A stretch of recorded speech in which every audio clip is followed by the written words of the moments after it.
빚을 졌다. 여러분, 빚 이야기나 부도 얘기하면 경기를 일으키실 분들이 있죠.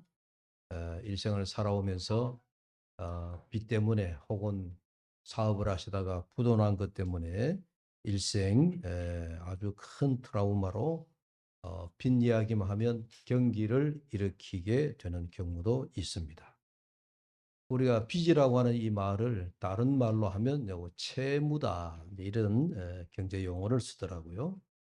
채무에 반대되는 말은 채권이다 이렇게 반대 용어를 쓰고 있습니다. 돈이나 혹은 물건을 받을 권리가 있는 자를 채권자다 이렇게 국어사전에 설명을 하고 있고요. 반대로 돈을 갚아야 할 자는 채무자이다 이렇게 말을 하고 있습니다. 여러분이 만약에 갚아야 할 빚이 있다라고 하면은 마음속에 어떻습니까? 평생에 큰 부담을 안고 살아가게 될 것입니다. 평생에 살아오면서 여러분들이 한 번, 두 번 혹은 그 이상 이 경제난 때문에 혹은 빚 때문에 고심하고 어려웠을 경험이 다 있을 것입니다. 저는 이제 목회를 하다 보니까 한 30여 년, 남에게 돈을 꾸러 간 적은 없습니다. 그러니까 빚이라고 하는 것이 뭔가 하는 것들이 생활고에 시달리는 건 있었지만, 어, 그거 외에 남에게 빚을 갚아야 된다. 네, 그런 생각은 제가 갖지 않고 살았던 것 같습니다. 성경은 로마서 13장 8절에 보면 피차 사랑의 빚 외에는 아무에게든지 아무 빚도 지지 말라. 예, 빚에 대한 정의를 사도 바울이 아주 명쾌하게 그렇게 말합니다. 사랑의 빚 외에 아무에게도 아무 빚도 지지 마라. 제가 이 말씀을 묵상하면서 최근에 제 목회에 대한 회고를 한 적이 있습니다. 그러니까 시골 교회 제가 안수를 받고 한 30여 년 전에 자그마한 시골 교회 목회했던 시절인데, 그러니까 지금으로부터 그 시절은 거슬러 올라가면 그걸 한 30여 년 정도 되는 세월이 묻어나 있습니다. 아주 과거 이야기죠. 그 시골 교회에서 중고등부 학생들이, 그러니까 요즘과 같이 시골에 아이들이 없을 때가 아니고 한 30여 년 전만 하더라도 시골에 초등학교 또 마을의 초등학교가 크진 않았지만 있었고, 그 다음에 읍내에 나가면은 중학교 또 고등학교가 있고 이래가지고 그 작은 동네임에도 불구하고 중고등학교 학생들이 교회에 마을 아이들이 거의 한 50% 정도로 나온 것 같아요.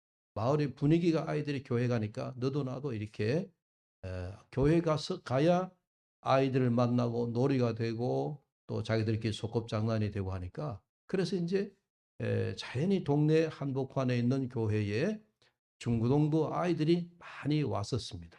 제 기억에 한 30여 명.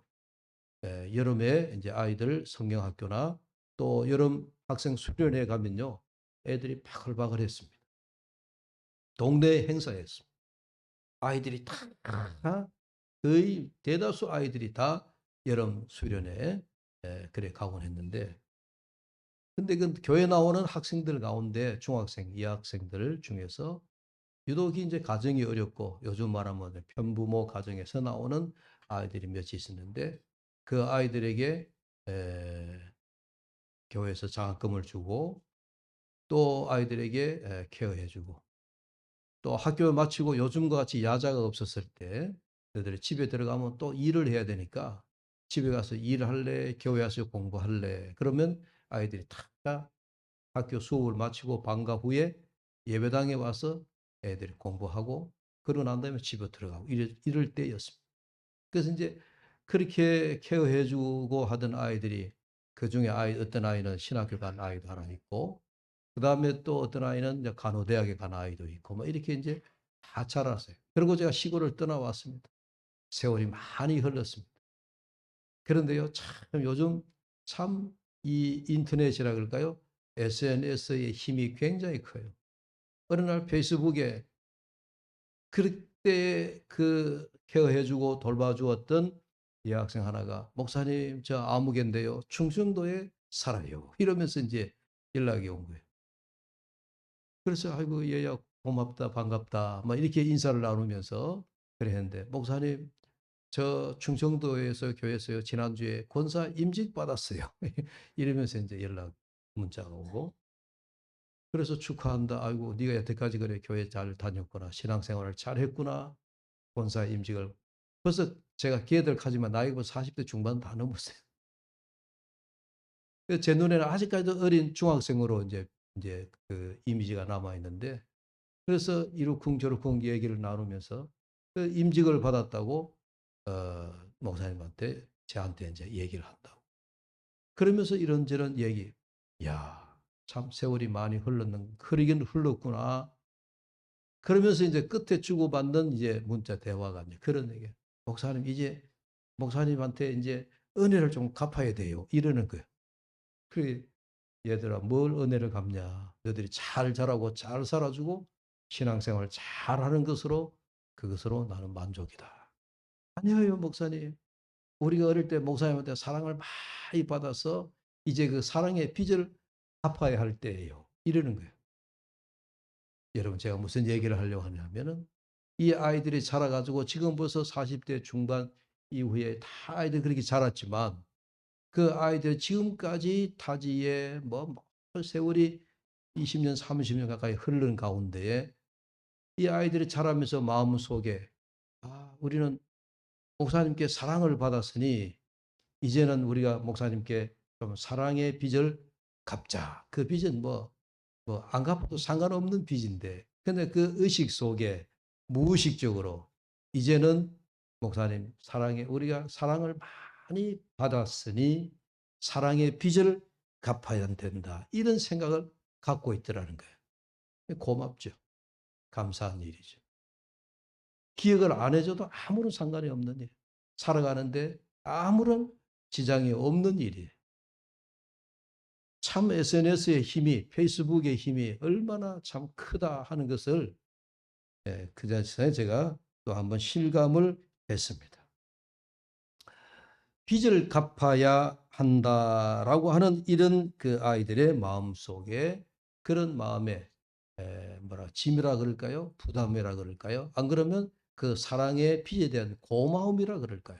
아니, 그런 것을 많은 세월이 흘렀지만 그렇게 갖고 있더라 하는 이야기죠.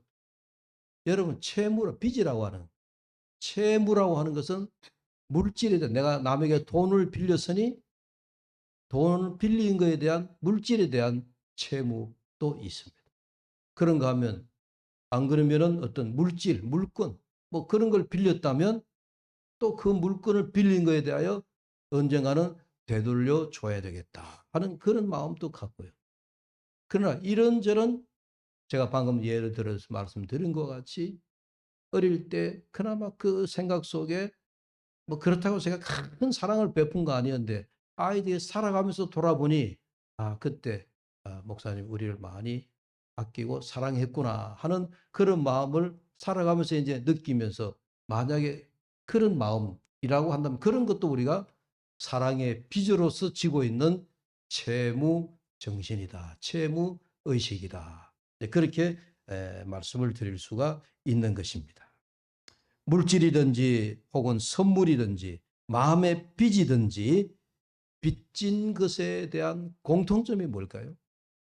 빚에 대한 공통점은 내가 반드시 갚아야 된다. 예? 돈을 빌렸으면 돈을 갚아야 된다. 사랑의 빚을 졌으면 사랑을 갚아야 된다라고 하는 그런 그 공통된 생각. 이게 이제 빚진 자, 즉 채무자가 가지고 있는 공통된 생각이다 하는 이제 그런 이야기입니다. 이걸 우리가 좀 어려운 말로 채무자의 윤리다 이렇게 얘기합니다. 여러분 돈을 빌려놓고 돈을 갚지 않으면 어떻게 돼요? 평생 그 사람은 그 꼬리표가 따라다닙니다. 저 사람은 남의 돈을 빌려서 돈을 갚지 않은 사람이다 하는 그런 이야기가 여러분 평생 따라다니는 게요. 제가요 우리 친구하고 나누는 대화 중에 아주 참 재미나는 일이 있었습니다. 지금도 이 친구는 두 친구가 있는데 신학교 다닐 때 기숙사에 한 기숙사에 살면서 이 한 아이는 자기가 돈을 내가 돈이 2천 원 필요한데 80년 되니까 돈 2천 원이면 라면이 우리 식당 밑에 내려가서 사 먹으면 라면 한 개가 150원, 200원 할 때였어요. 돈 2천 원 빌리면 그때는 상당히 큰 돈이었다는 생각이 듭니다. 기숙사 안에서 친구가 다른 친구에게 돈 2천 원 빌려두가 내가 갚을게 하고 돈 2천 원 빌려갔는데 두 친구가 다 신학교를 졸업하고 세월이 30년 흘렀어요. 빚을 안 갚아. 그 2천 원 빌려간 걸 안 갚았어요. 빌려준 친구는 잊어버렸는데 그런데요. 30여 년의 세월이 지나가지고 이제 한 친구는 교회 담임 목회를 하고 한 친구는 목회를 하다가 봄에 좀 병을 얻어가지고 목회를 그만두고 뭐랄까 쉬고 이제 목회를 그만뒀어요. 그런데 1년에 두 번씩 우리가 각 교회들이 모여서 노회라고 하는 걸 하잖아요. 노회를 하는데 이 친구가 노회에 와가지고 야 아무개야 친구지간이니까 야 아무개 목사야 내 돈 오늘 2만 원만 빌려도 그렇게 얘기하더라는 거예요. 그러니까 그 친구가 불현듯 30여 년 전에 신학교 다니는데 기숙사에서 돈 2천 원 빌려준 것이 생각이 난 거예요. 야, 네 그때 2천 원 빌려간 그거 갚아라. 이렇게 농담으로 웃으면서 얘기를 했다는 거예요. 그러면서 그 친구가 야, 놀랍더라. 야, 30여 년 전에 기숙사에서 돈 2천 원 빌려갔는데 그걸 갚지 않은 그 친구가 30년이 지난 오늘 노예 갔더니 날 보고 2만 원 빌려달라고 왜냐하면 너무 형편이 어렵다 보니까 그 2만 원 빌려달라는 말이 아니라 오늘 나한테 2만 원 좀 밥 사 먹기 2만 원 달라 그 얘기잖아요. 야, 그 2천 원이라고 하는 게 돈 빌렸다가 갚지 않은 그 일이요. 여러분 평생 그 친구에게 꼬리표처럼 따라다니게 잊어버렸지만요. 자기 스스로 입으로 돈 빌려달라 얘기를 하다 보니까 빌려준 이 친구가 다시 생각이 난 거예요. 그러면서 야, 참 놀랍다. 바울이요. 나는 복음의 빚진 자가 되어. 복음의 빚진 자가 되어. 이 복음의 빚진 자가 되어서 바울은 그 결과로 나는 복음의 사도가 되었다. 이렇게 말을 합니다. 그러므로 우리도 신앙생활에서 사랑의 빚 외에는 다른 빚을 져서는 안 되는데 그래서 우리가 모두가 하나님께 빚진 자가 되어 우리가 살아가야 됩니다. 우리는 하나님 앞에 나는 하나님의 복음의 빚을 진 사람입니다. 하나님의 복음의 빚을 진 사람이다라고 하는 이 빚진 자의 생각을 우리가 잠시도 잊어서는 안 될 줄로 믿습니다.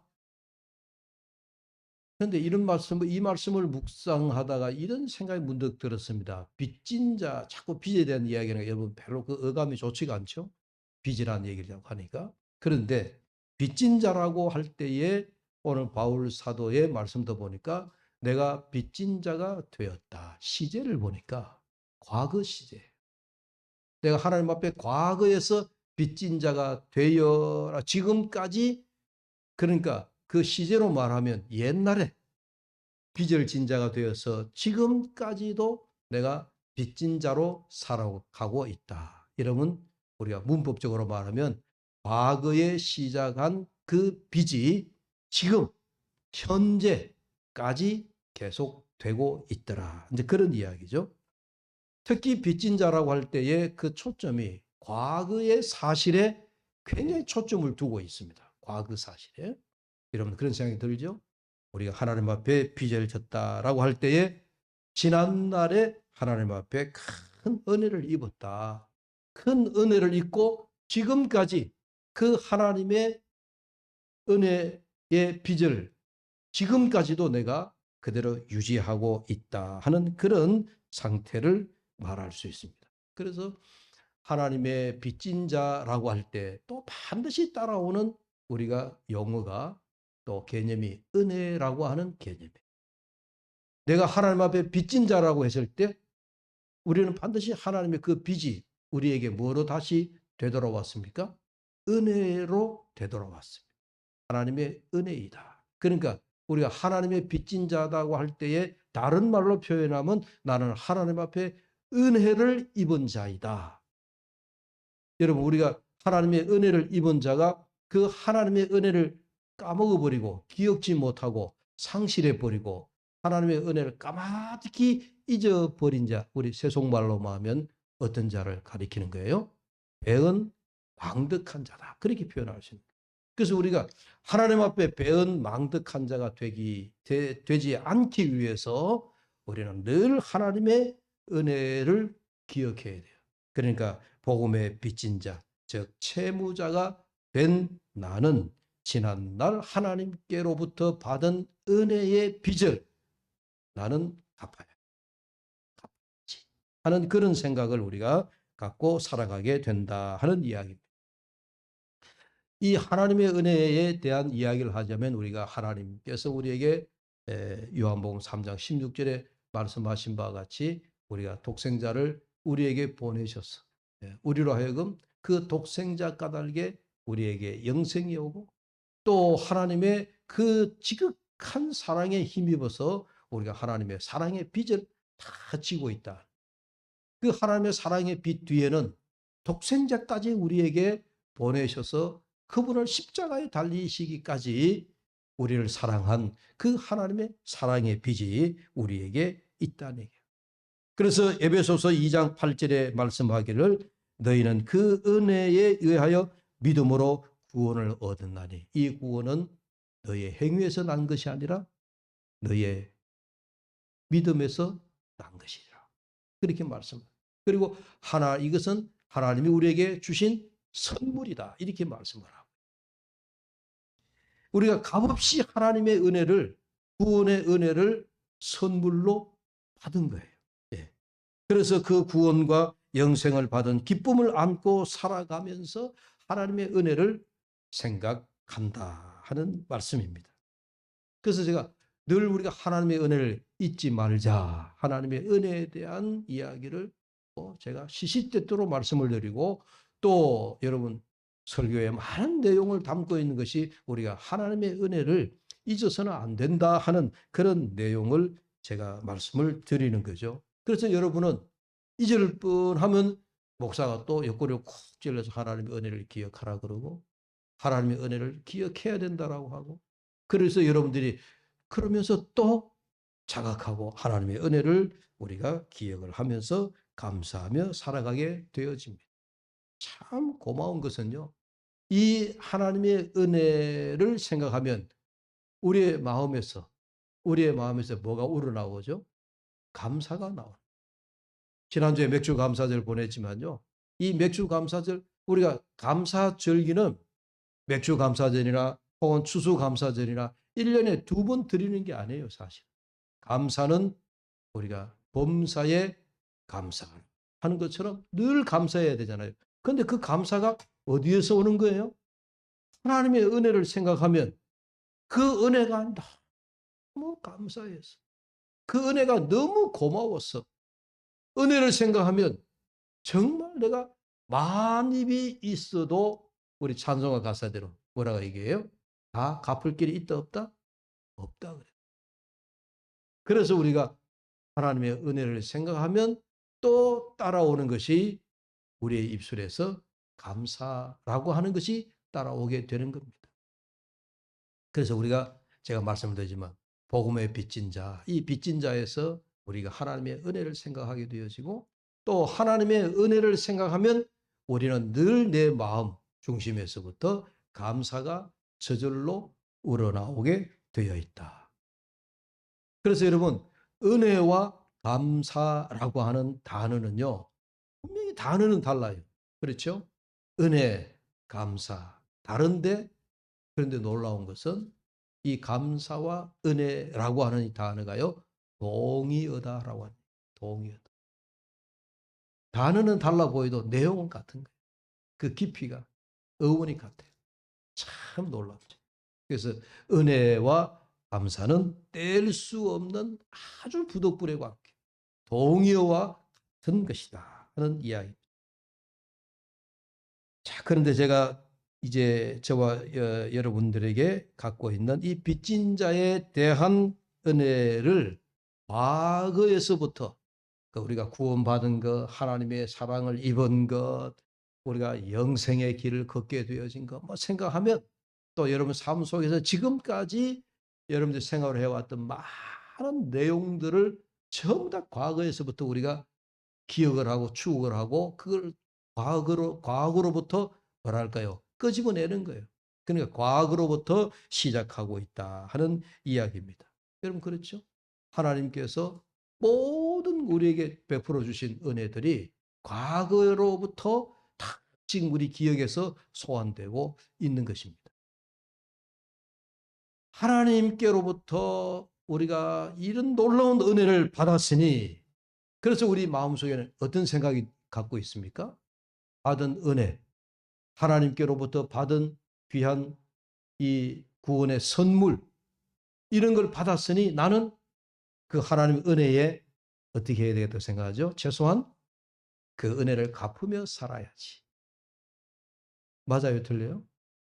그래서 여러분들이 교회 나와서 또 하나님을 잊지 아니하고 그 하나님이 베풀어 주신 과거로부터 지금까지 그 은혜를 기억하면서 내가 하나님께로부터 이렇게 많은 은혜의 선물, 구원의 선물, 기쁨과 영생에 대한 것을 받았으니 나는 하나님께 받은 이 은혜에 대하여 내가 보응 갚아야 되겠다라고 하는 마음으로 여러분들이 신앙생활을 하고 있다 하는 얘기예요. 틀림없죠. 틀린 얘기가 아니죠. 맞는 얘기예요. 여러분들 이해를 돕기 위해서 한 가지 예를 들면 이런 겁니다. 내가 다른 사람으로부터 선물을 받잖아요. 선물 받아본 적 있어요? 아무도 선물을 안 받아보신 것. 성탄절이 되거나 생일이 되거나 혹은 회갑이 되거나 칠순이 되거나 뭐 이렇게 되면은 우리가 자식으로부터 그렇든지 안 그러면 남으로부터 하여튼 선물을 받잖아요. 선물을 받고 나면 여러분 그 받은 선물에 대하여 아이고 내가 이 선물을 과중하게 받았구나. 그러면 이 선물을 언젠가 내가 다시 선물 받은 사람에게 나도 기회가 되면 선물을 내가 답례를 해야 되겠다. 선물을 갚아야 되겠다 하는 생각을 가져야 안 가져요? 갖게 되죠. 내가 형편이 안 되면 몰라도 형편이 되면 내가 받은 선물에 대하여 그 선물을 갚으려고 하는 그런 여러분 노력, 애를 선다는 얘기예요. 이것이 마치 우리가 하나님께로부터 우리가 무한한, 우리가 갚을 수 없는 하나님의 귀한 선물, 우리가 구원으로부터 시작하여 하나님의 은혜 많은 것을 받았으니 나는 하나님께로부터 받은 이 귀한 은혜의 선물에 대하여 내가 뭔가 갚아야 되겠다 하는 그런 생각을 우리 모두가 갖게 된다. 근데 그 생각, 물론 이런 생각조차 못하고 살아가는 사람, 예?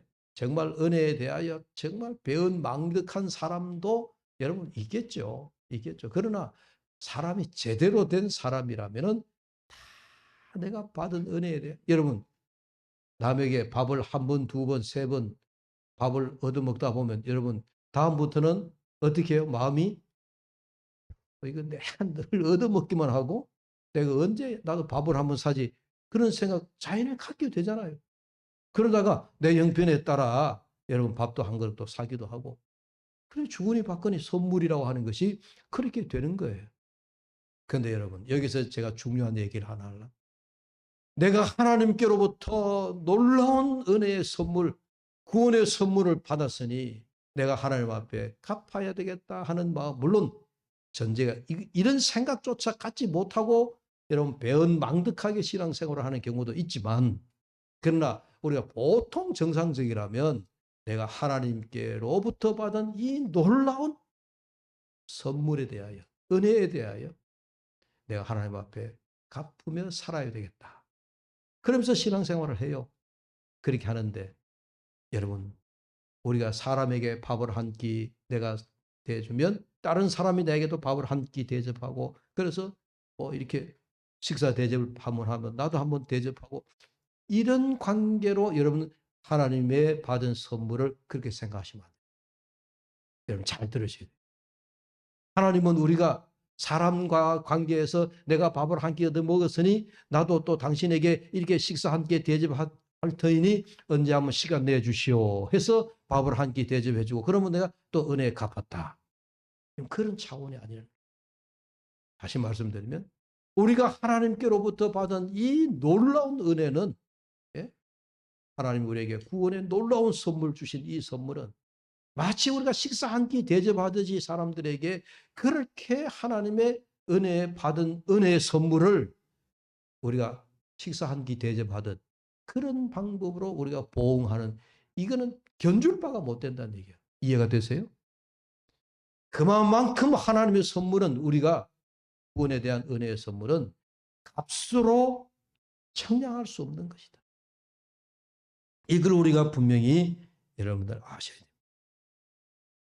우리를 향한 하나님의 놀라운 사랑은 독생자 예수를 보내셔서 우리에게 값없이 주신 구원의 은혜를 깨달아서 우리가 감사하는 차원에 머물러 있기만을 바라지 않는다. 자, 지금부터 여러분들 제가 하는 말씀을 또 잘 들어보십시오. 제가 말씀을 읽다가 그런 걸 제가 깨달았어요. 우리가 하나님께로부터 빚진 자라고 했을 때 제가 시제를 과거를 얘기했잖아요. 과거, 예. 내가 구원받았을 때, 내가 은혜 받았을 때 기억하면 특별한 은혜의 순간이 있어요. 그래서 지금도 우리가 하나님 앞에 신앙생활 하는 가운데 하나님의 그 은혜를 내가 자꾸 과거에 그 받았던 은혜 그 시점에 머물러서 하나님 앞에 내가 보응을 해야 되겠다. 하나님 앞에 은혜를 갚아야 되겠다라고 생각하고 살아가는 그 자리에 그런 감사에만 우리가 머물러서는 안 된다. 제가 설명해 놓고 나니까 조금 저도 좀 어려운 것 같은데 여러분 이 더운 여름에는 가급적이면 재변하는 스토리 이야기 성경으로 제가 말씀을 해요. 여러분 잠이 안 오는데 어려운 얘기하면 여러분 잠이 오실까 걱정입니다. 한번 좀 정신을 바짝 차리고 다시 한번 들어보십시오. 물론 감사가 하나님 앞에 감사한다는 그 자체가 매우 중요합니다. 그래서 시편 100편 4절에도 보니까 감사함으로 그의 문에 들어가며 찬송함으로 그의 궁정에 들어가서 그에게 감사하며 그의 이름을 송축할지어다. 하나님의 은혜에 대하여 감사라고 하는 바구니, 예? 감사라고 하는 그런 바구니를 담아서 하나님 앞에 감사한다라고 하는 것, 이거는 무지무지하게 중요한 거예요. 시편 50편 23절에도 보니까 감사로 제사를 드리는 자가 나를 영화롭게 하나니, 하나님이 예배를 하는데 감사의 마음을 갖고 예배하는 자, 그를 하나님이 영화롭게 한다 하는 말씀이죠. 그래서 감사함으로 하나님께 나아가는 자가 하나님을 영화롭게 하고 하나님의 구원을 본다라고 하는 이 시편의 말씀은 매우 중요한 말씀이에요. 이런 성경 말씀들은 하나님께 받은 은혜로 말미암은 감사입니다. 즉 과거를 두고 하나님께 감사한다라고 하는 차원이에요. 나쁜 감사가 아닙니다. 틀린 감사가 아닙니다. 이 감사도 매우 중요한 감사입니다. 매우 중요한 감사입니다. 그러나 이제부터 우리가 하나님 앞에 한 걸음 더 나아가야 할 것은 뭐냐? 과거에 내가 받은 은혜도 지금 생각하니 너무 감사하지만 내가 구원받은 그 은혜, 하나님 나에게 특별한 어떤 계기에, 사건에, 어떤 그 환경에서 하나님이 나에게 베푸신 그 은혜가 너무 놀라운 감사였지만, 너무 놀라운 은혜였지만, 그래서 지금 과거를 제가 얘기하는 거예요. 저와 여러분이 하나님 앞에 과거의 어느 시점에 받은 그 놀라운 하나님의 아주 임팩트한 감사, 그 아주 강력한 하나님의 은혜, 그 한 사건 때문에 여러분들이 평생 예수 그리스도에게 매여서 여기까지 왔다라고 볼 수도 있습니다. 그런데 거기에만 과거의 사건에서 지금 내가 감사한다라고 하는 과거에만 매이지 말고 한 걸음 더 나가자. 어떤 걸음으로? 어떤 걸음으로? 과거에도 내게 하나님이 놀라운 은혜의 선물을 주셨지만, 그래서 지금 내가 감사하고 있지만 장차 내게 하나님이 주실 은혜. 할렐루야. 이걸 뭘로 받는 거예요? 우리가 믿음으로 받는 거예요. 과거에도 하나님 나에게 이렇게 놀라운 은혜를 주셨지만 지금 돌이켜보니까 너무 감사하죠. 그런데 지금 이 시점에서 가만히 생각해 보니까 과거뿐만 아니라 하나님이 장차 내일 또 그 다음날 1년 후에도 내가 죽는 그 순간까지도 하나님이 나에게 놀라운 은혜의 선물을 주실 것이다. 이걸 믿어요, 안 믿어요? 이걸 뭘로 받아야 된다는 거예요? 믿음으로 우리가 받아야 돼요. 그래서 제가 말씀드린 거는 여러분 오늘 말씀 요점이 그거예요. 과거에 내가 받은 은혜 우리가 잊어서는 안 돼요. 과거에 내가 받은 은혜 잊어서는 안 돼요. 제가 아주 유치한 비유를 들었지만 30년 전에 중학교 어린 학생들을 제가 케어했다. 걔들이 이제 시집 가고 장가 가고 해서 불현듯 어느 날 갑자기 SNS라고 하는 페이스북을 통해서 목사님 여기 또 있구나. 목사님 저 아무개인데요. 목사님 30년 전에 목사님 저들에게 걔들이 얘기하니까 제가 기억이 나죠. 얘기 안 하면 몰라요. 목사님 우리 학교 갔다가 돌아오면 사택에 들어가서 라면 마음대로 막 끓여 먹고 사모님이 밥 해주는 거 밥 얻어 먹고 목사님 막 기억이 나요. 저것들이 막 얘기하는 거예요. 우리는 다 잊어버리고 없어. 시골 교회니까 교회와 사택에 경계가 없어요. 아이들이 막 사택에도 우르르 밀려오고 와가지고 밥솥도 자기들이 열어가지고 밥 막 먹고 사모님 김치 어디 있어요? 김치 내가지고 라면 끓여가 자기들이 먹고 우리는 다 잊어버려 기억을 못해요. 그런데 요즘 애들이 이제 그 페이스북에서 얘기를 하니까 맞아. 그때 애들이 유독히 막 여러분 우리도 그때 애들 수민이가 이제 막 5살 6살 때 이제 우리도 신혼이나 다름이 없는데 이놈들이 왔다 가고 애들이 얘기하니까 제가 30년 전에 기억이 새록새록 그렇게 하나씩 나더란 얘기예요. 근데 걔들은 뭐 한 편이에요? 잊지 않고 목사님 그때 그 우리 중학교 때 그러면서 얘기하는 게 좀 유치한 이야기 같지만요. 아이들이 고마운 것은 뭐예요? 과거에 그들이 기억에 머물러 있던 그 사택을 드나들면서 라면 끓여 먹고 김치 냉장고 내 먹고 밥을 얻어 먹고 했던 것들이 지금 돌아보니까 목사님 너무 좋은 추억 너무 고마워요. 뭔지 그때는 사랑인지를 몰랐는데 돌아보니 그때 그게 사택에서 사모님이 우리들에게 베푼 사랑이었. 이걸 이제 깨닫고 이제 아들 현재 기억하잖아요.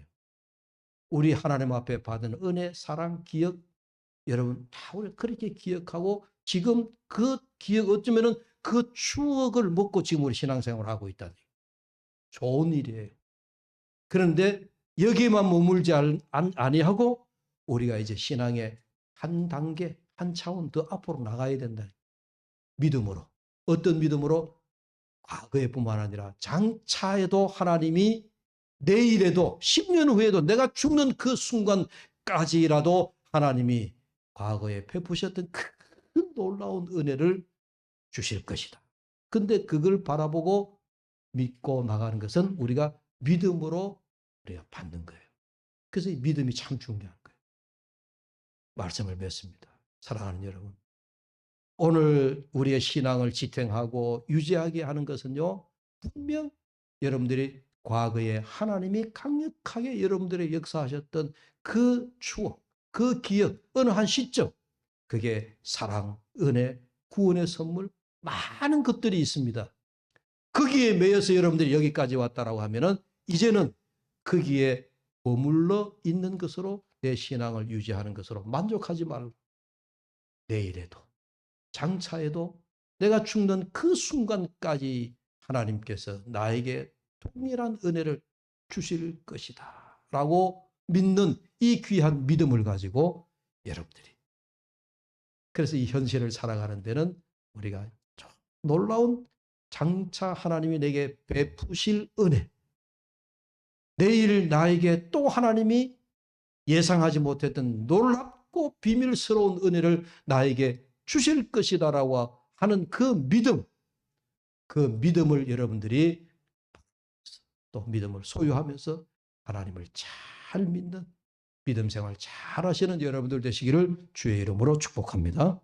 기도합시다. 하나님 아버지 감사합니다. 돌아보니 우리는 다 빚진 자입니다. 하나님 앞에 받은 사랑, 은혜, 이 구원의 놀라운 선물, 모든 것이 하나님 형용할 수 없을 만큼 너무너무 귀하고 귀한 하나님의 선물을 받아서 우리는 빚진 자로 살아갑니다. 그러나 빚진 자가 빚을 갚아야 되겠다라고 하는 이 정신만으로 우리는 부족하다. 장차 하나님이 내게 우리가 예상하지 못했던 놀라운 일들이 우리를 향한 하나님의 그 계획이 되어 있음을 믿고 그 믿는 하나님의 사랑을 바라보는 이 귀한 믿음을 가지고 오늘도 우리가 당당하게 하나님의 백성으로 살아가는 주의 자녀들 되도록 역사하여 주시옵소서. 예수님의 이름으로 기도하옵나이다. 아멘.